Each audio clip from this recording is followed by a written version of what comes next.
Bonjour la meute. Alors aujourd'hui c'est moi qui présente la vidéo 1815 toute seule parce que mon homme est malade. Donc il ne sait pas se tracter du fauteuil jusqu'ici pour venir expliquer. Donc pour une fois ça va être moi toute seule. Donc on va commencer la session d'aujourd'hui par 8 minutes de Go WOD Mobility ou le temps que vous voulez pour pouvoir vous mettre dans le bain de ce WOD. Pour le warm-up on va faire tout simplement 2 rounds de 10 and release push-up et 20 flutter kicks par côté, c'est-à-dire 40 reps en tout. Donc hand release push-up, on part en planche normale comme un push-up. Faites attention de garder vos orteils bien au sol. Je descends en planche comme un push-up normal, je lève complètement les mains et je me repousse du sol tout droit comme une planche.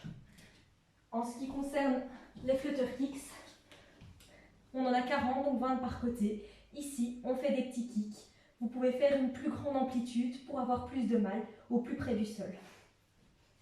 Voilà. Alors, pour le WOD, on part sur un WOD le premier lundi de l'année, sur un WOD de 25 minutes. Mais heureusement, vous aurez en tout 10 minutes de pause sur le WOD. Donc, 3 AMRAP de 5 minutes chacun. Le premier AMRAP, on va faire 7 rounds de 2 chiefs, suivi de max rep de burpees.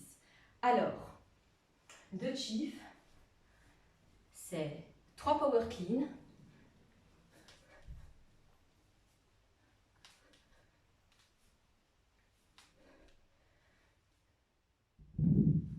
suivi de 6 push-ups,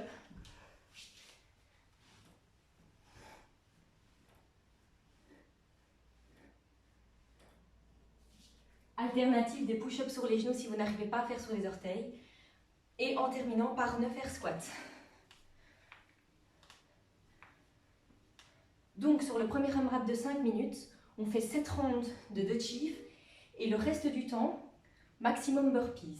C'est-à-dire qu'il ne vous restera pas beaucoup de temps. L'objectif ici, c'est de finir en tout cas les 7 rounds de 2 chiefs dans les 5 minutes et de faire le maximum de burpees. Ensuite, vous avez 5 minutes de pause où vous récupérez. Le deuxième AMRAP, c'est 5 minutes.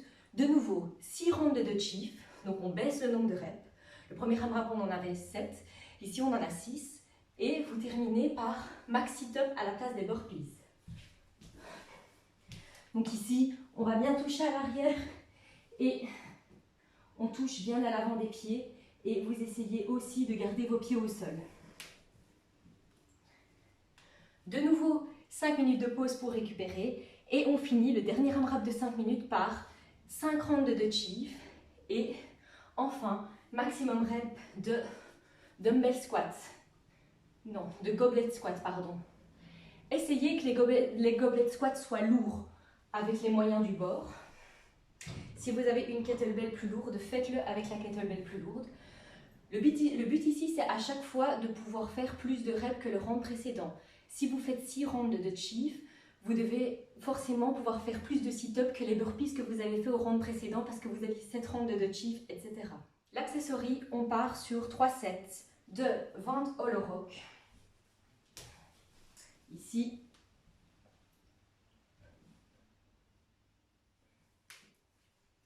suivi de 10 hammer curl par côté. Alors, le problème c'est que mes dumbbells sont trop lourds pour moi, mais un hammer curl, donc en anglais hammer c'est marteau, on tient son dumbbell à la verticale, comme si on allait taper sur un clou. Ici je le fais avec une petite plaide parce que j'ai pas assez de force pour le dumbbell de 12,5, mais ici, le long de mon corps et je reviens.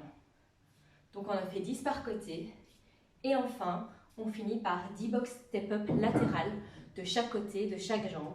Je n'ai pas de box ici donc je ne sais pas vous faire le mouvement, mais n'hésitez pas à utiliser une chaise, des marches d'escalier. Voilà, bonne semaine à tous!